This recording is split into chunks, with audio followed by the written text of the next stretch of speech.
Welcome back to the show, Reds. This is the Upper Tier Podcast. Of course, it's the Shankly Sessions match reaction. AC Milan 1, Liverpool 3. Such an interesting game, really, when you look at it and stuff like that. Did we oversell AC Milan a bit much in the preview? We spoke about their form, 5 points from 4 games, sitting 10th in Serie A, not really hitting their straps, but again had some dangerous players that could do damage and stuff like that. But did we really oversell AC Milan looking at the performance last night? You can see why Paulo Fonseca is under a lot of pressure at the moment.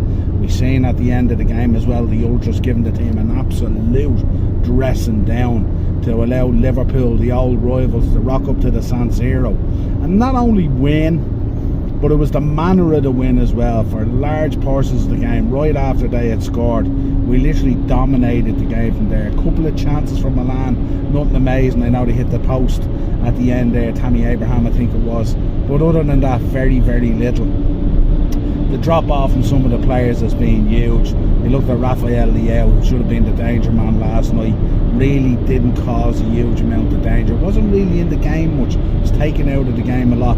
The midfield battle is where it was all won. Ryan Gravenberch each week growing more and more and more into that role that Arne Slot is now giving them now, and really encouraging to see as well. Again, we spoke about him doing some of that destroyer stuff against Forest. Even though it was a poor performance, he was one of the guys who stood out and stuff like that. And again last night, even when Trent was out of position and Kanate found himself a little bit exposed one-on-one, who was the guy providing the cover on the line there? It was Ryan Gravenberch, and that's really encouraging to see that he's beginning to really understand that role both ways on the pitch and stuff like that. Some really, really good performance out there. Mo Salah, so unlucky. Probably on another day would have had a hat-trick. Obviously losing Mannion was a huge thing as well. Huge keeper for him and stuff like that. Was injured, probably should have been hooked well before he was. The young kid coming on, obviously I think making his debut, or saying certainly at the Champions League making debut. God, the kid looks so young and stuff like that. Made a couple of saves, but really Liverpool, it was wave after wave after wave. The 2 goals came, you won't see 2 simpler goals. Konate taking his header, lovely. Virgil doing numbers as well, absolutely jumping up, free header, the way he shoved off the defender and moved into the spaces like that. And it's more of that we need to see. I say it all the time, with the defence, with the attacking players we have for corners and set pieces into the box, the likes of Virgil, the likes of Konate and stuff like that, we should be bagging goals off those situations. And last night I was very happy to see it happen. Dom cropping up and getting his goal as well. It was a lovely work goal, came across. A lot of people were saying, oh, hit off and went in and stuff like that. Nah, he directed it in, and I was happy for him as well, because Dom's been one of those guys at times that's been getting an awful lot of stick. So it was lovely to see him get a goal. We know how good he can be. We've seen how good he is for Hungary when he plays. We've seen the kind of goals he can score and stuff like that. But we were so dominant all over the pitch. And I think that's what the Ultras got up in arms about as well. They've had a really poor start to the season. Remember, this is an AC Milan side that only a few years ago won Serie A and stuff like that now. So they've had a massive drop off. The likes of Theo Hernandez, who I would often hold in high regard there in left back, kind of found himself, I think when you look at him at times, he's not necessarily a defender, is he? He gives you the feeling that he's kind of playing more in that kind of 8 or 10 role, where he's, you know, out on the left wing nearly more so than anything and stuff. But he didn't really kind of get into the game as well. We were tearing them on both sides of the pitch. So yeah, real struggle for AC Milan, and it's going to be a struggle this season, and I would worry for Paulo Fonseca. We could see already last night, after a poor run, AS Roma have parted ways with their manager already, only after giving them a new contract. So not good. And Paulo Fonseca can find himself in the same position as well. Tammy Abraham coming on brought in a little bit of energy. Again, you know, trying to do things, but quite frustrated in the way the patterns of play were going. Really didn't suit what he was trying to do, and you could see his frustration. Pulisic obviously picking up the goal and stuff like that, was happy with that and stuff, but really after the goal really didn't have much to offer in the game. So yeah, real struggle. Tomori at the back seems to be the only defender they have of real note. So yeah, I think it's going to be a tough campaign for AC Milan, sitting in 10th at the moment in Serie A. Great for us to bounce back.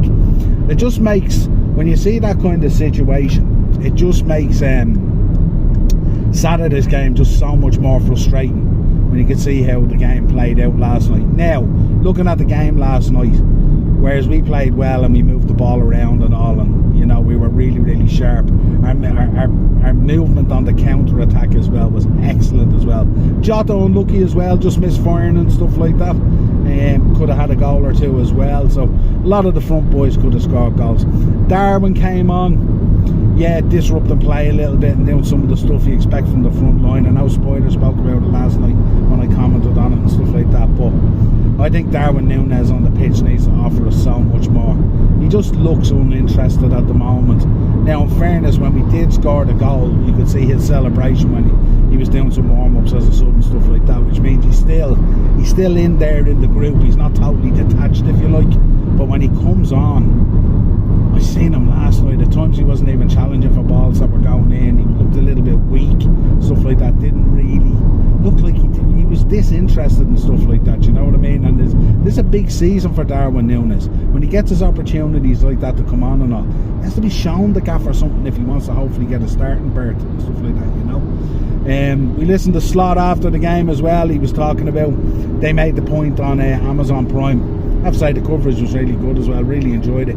They made the point that he does operate with a tight squad, and I had said that on a number of occasions. The one warning shot you would say to Arne is, it's a very, very long season in the Prem, and Liverpool tend to go deep into most of the competitions, if not the finals. So we play a lot of games and stuff like that, and it's that last 10 weeks is where we come unstuck. We just hit a wall and stuff like that. So I think he needs to be careful in his man management and stuff like that, both from an injury point of view, the likes of Kanate and Jota and stuff like that. We need to keep them fit, but also in that last 10-week run in, if we are in the shake-up, if we are in around things, we need to make sure the boys don't hit a wall.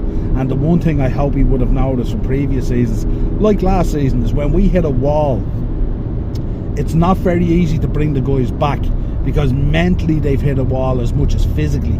And it's one thing to physically hit a wall and rest the player, and then you have to come back and you can do things. It's another thing if you mentally hit it, much more difficult to bring back if there's mental fatigue there. And I think in terms of his subs, I think he could be a little bit clever in the way he does it. Needs to be really careful with Mo Salah as well. Mo Salah plays an awful lot of minutes, and we do have to be conscious, as good as he is, and we love him, and how he keeps himself physically fit and all that kind of stuff. We need to be careful as well, because he is another year on, and we don't want him getting injured, or we don't want him breaking down, or whatever it is. So I think it's really, really important that he gets on board with managing his minutes in a real careful kind of way, or we could find ourselves in trouble at the back end of the season. So I think looking at some of those substitutions, stuff like that, if we brought in Chiesa and we think he's the guy to provide the cover and stuff like that, maybe use him a bit more. I know he's trying to ease him in, obviously, from a fitness point of view and all those kind of things, but I think it's really, really important. As much as you want to use a tight squad, and we know in the past it has worked, but when it has really worked, it's really when we avoided injuries and stuff like that, and also really, really important to take note on that. But very encouraging last night. Roll on Bournemouth. We will do a preview for the Bournemouth game before the weekend, and hopefully we can bounce back in the Prem as well. But it was nice to see that reaction last night, and especially going 1-0 down, and especially there away from home in the San Siro and stuff like that. I said it last night as well, I really do love looking at those old school stadiums on TV. They just look majestic, and even the noise and the cadence coming out of the crowd in a stadium like that, it just sounds so different, it echoes so different, stuff like that. Brilliant to hear. In the last, say, 10 minutes, the San Siro was emptying out, and you could hear the Liverpool fans in full voice. And of course we have to mention as well RIP Philip Dooley, a Red, who sadly lost his life the night before. I think he was travelling to the game and was involved in a car crash and sadly lost his life.